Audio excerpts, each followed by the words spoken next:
First off, I want to congratulate you on your recent Governor General's Award in Visual and Media Arts.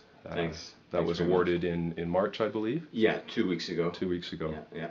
Yeah, Pretty amazing. yeah, Yeah. that's puts you in a pretty select number of artists in Canada. Yeah, yeah. Yeah, Well, it's been a long journey to get to this point, so been working at it for about 35 years now. right, right. Seeing Sound opens at the Tom Thomson this Sunday, April the 7th. How does it feel to have this 30-year retrospective touring exhibition end its run here at the Tom Thomson, 25 minutes from your home base in Meaford? It feels great. The whole tour began about 2 years ago. It was organized by the Robert McLaughlin Art Gallery in Oshawa, Ontario.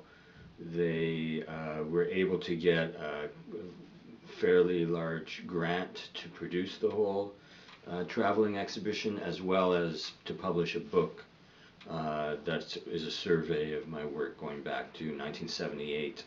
So yeah, it's been really great to take the show around, and every gallery has had slight variations in what I've been showing.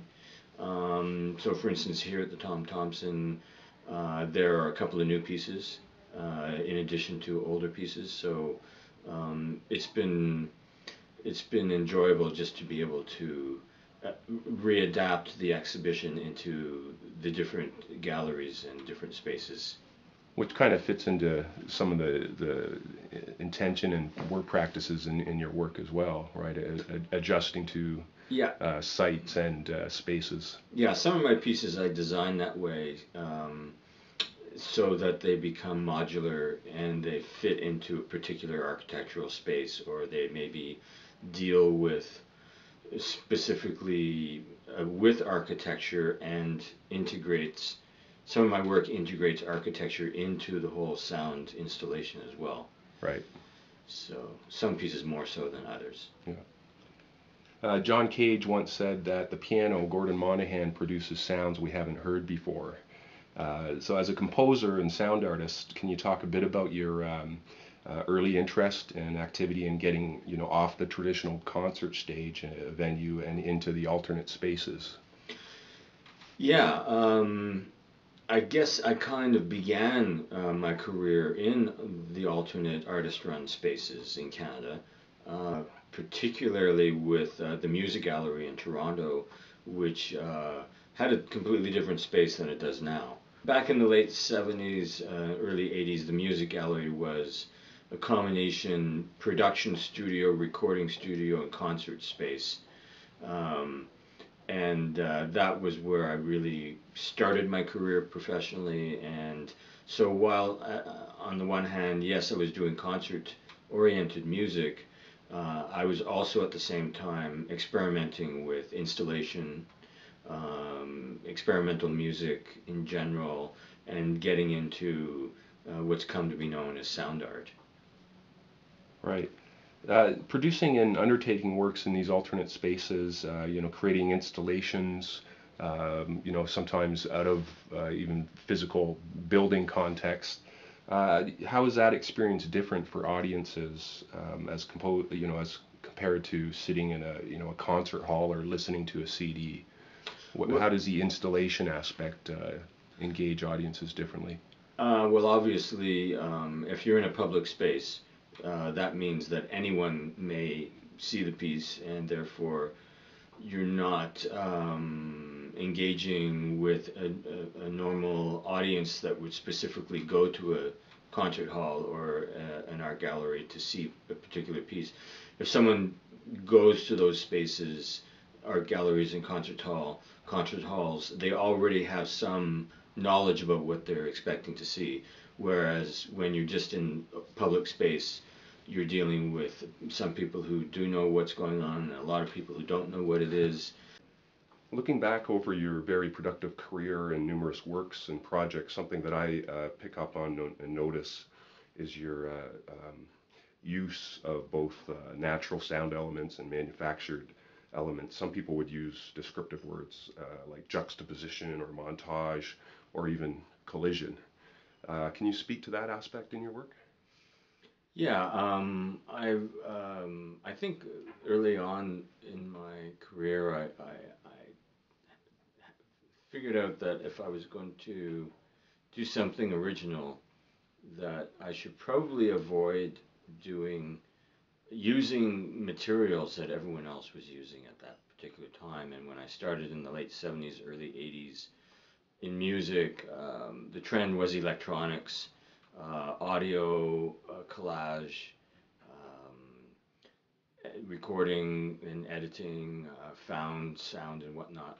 So I thought, well, maybe I should go really extreme and avoid using loudspeakers unless I really have to. And if that was the case, then I'd pretty much have to depend on natural forces to use as material in my work. Because if I needed to generate sound, but I wasn't going to use speakers or electronics, then one of the only ways to do it would be to use natural forces.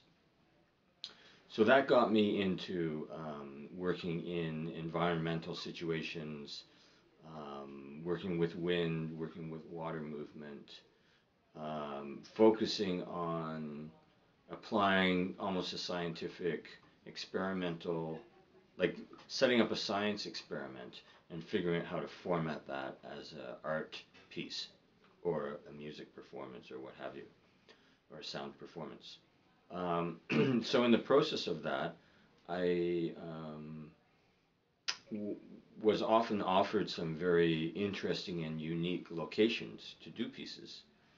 And I like to say that if you're invited by a curator to an amazing location, um, I oftentimes doing the least amount of intervention into that location um, allows the drama that's already inherent to that location to come out in the work.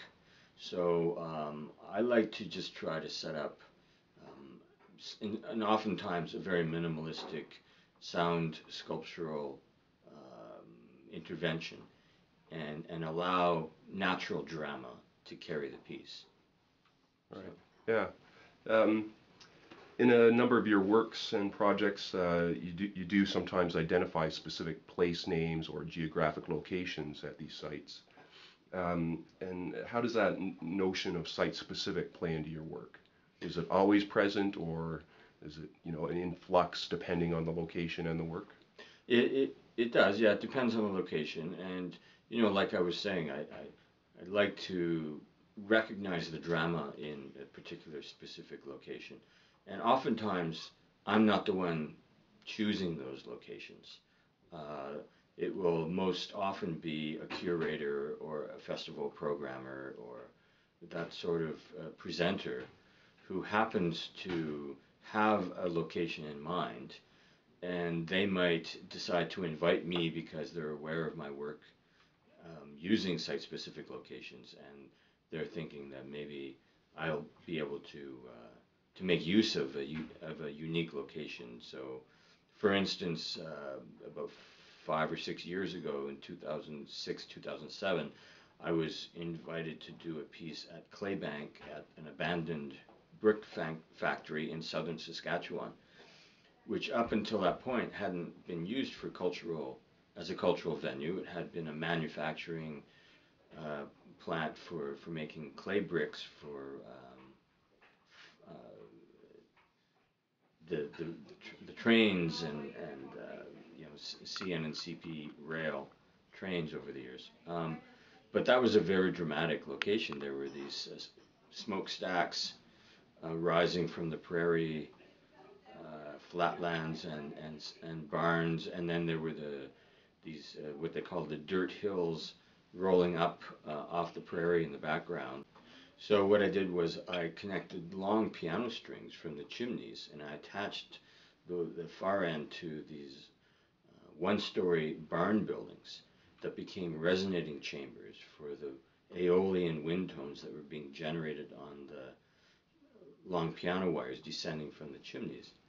And from a distance, of course, the piano wires are invisible, but the sound you can hear up to half a kilometer away. And as you approach, you start realizing the entire location is resonating from these wind tones. and you're 100 and some kilometers from Regina, just really in the middle of nowhere, just slightly north of the U.S. border in southern Saskatchewan. So, that's a site-specific piece where I didn't choose the location. I wouldn't have known of that space until the curator specifically invited me to do a piece down there. Right, right. Um, uh, just to finish off, looking at reviews of your work over the past, you often see the word avant-garde. And I just like to finish with positing this question. Was there an avant-garde? Is there still one? And if there is, where are you seeing that now in current work? Well, I think the term avant-garde, it's a term like any other term, and there are pros and cons to using terms to describe types and styles of artwork. But on the other hand, I think they're necessary and convenient to refer to things and to describe things. So, there's always been an avant-garde. I think there still is an avant-garde, although the avant-garde has changed from 100 years ago, 50 years ago. The avant-garde was more of a fringe group of people who were, pushing different genres and different ideas conceptually into their vision of what they saw the future to be in arts and culture, and that's probably still taking place now. I guess I don't really think of myself being avant-garde, perhaps, although I may occasionally refer to something that I might be doing as perhaps being within that genre. Nowadays, you hear hundreds and hundreds of different names for all different subgroups of subgenres and whatnot. It's mind-boggling. I tend to describe myself as a sound artist. I do sound art, sound installation. I'm also a composer sometimes. I'm a musician and other times. And whether that's avant-garde, who's to say? But I don't think that the avant-garde ever really goes away. I guess it's always still there, but it might just, probably always shifting focus.